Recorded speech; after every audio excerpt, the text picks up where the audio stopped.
الرحمن الرحیم نحمدہ ونصلی علی رسولہ الکریم اما بعد فاعوذ باللہ من الشیطان الرجیم بسم اللہ الرحمن الرحیم۔ ناظرین، حکیم ڈاکٹر رانا محمد عارف آپ کی خدمت میں حاضر ہے۔ قرآن و سنت کی روشنی میں انشاءاللہ تعالی آج ہم آپ کو بتائیں گے کہ غسل کرنے کا سنت طریقہ کیا ہے۔ حضرت میمونہ رضی اللہ تعالیٰ عنہ طیبہ طاہرہ بیان فرماتی ہیں کہ رسول اللہ صلی اللہ علیہ وآلہ وسلم پر جب غسل فرض ہوتا تو اللہ کے پیارے رسول صلی اللہ علیہ وآلہ وسلم غسل ایسے کرتے۔ سب سے پہلے اللہ کے پیارے رسول صلی اللہ علیہ وآلہ وسلم اپنے دونوں ہاتھوں کو اچھی طرح سے دھو لیتے اور مٹی کا استعمال کرتے۔ ناظرین، آج کل ہم صابن کا استعمال کریں گے۔ پھر فرمایا کہ دونوں ہاتھ اچھی طرح دھونے کے بعد پھر آپ صلی اللہ علیہ وآلہ وسلم دائیں ہاتھ سے پانی لیتے اور بائیں ہاتھ سے اچھی طرح سے شرمگاہ کو دھو لیتے۔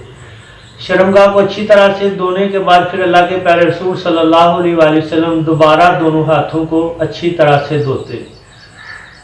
دونوں ہاتھوں کو اچھی طرح سے دھونے کے بعد اللہ کے پیارے رسول صلی اللہ علیہ وآلہ وسلم دائیں ہاتھ سے پانی لیتے اور 3 بار کلی کرتے۔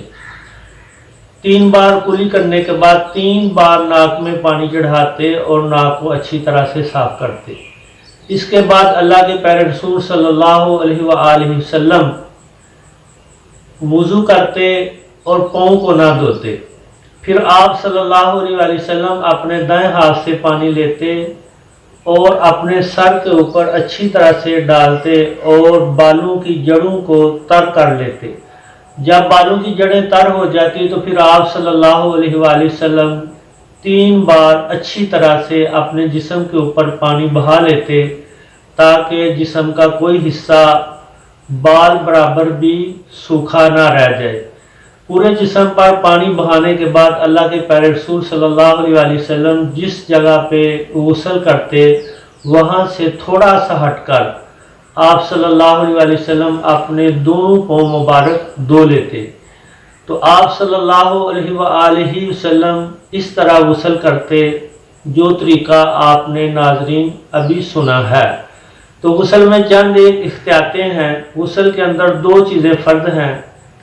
کلی کرنا، اگر روزہ نہ ہو تو گرگرا کرنا تاکہ پانی جو ہے وہ حلق کے ابتدائی حصے تک پہنچ جائے، اور ناک میں پانی چڑھانا اگر تاکہ ناک کے اندر جو بھی بال وغیرہ ہیں وہ بھی تر ہو جائیں، اور اگر ناک میں ریٹھ وغیرہ جمی ہوئی ہے تو وہ اس کو خارج کرنا، اس کو باہر نکالنا۔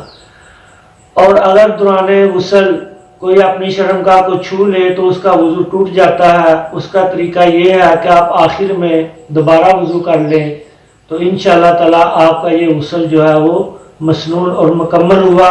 ناظرین، اگر آپ کو ہماری یہ ویڈیو پسند آئے تو جن لوگوں نے ابھی تک ہماری ویڈیو کو سبسکرائب نہیں کیا تو وہ سبسکرائب بھی کریں اور لائک بھی کریں۔ اللہ تعالی ہم سب کا حامی و ناصر ہو۔ السلام علیکم ورحمۃ اللہ وبرکاتہ۔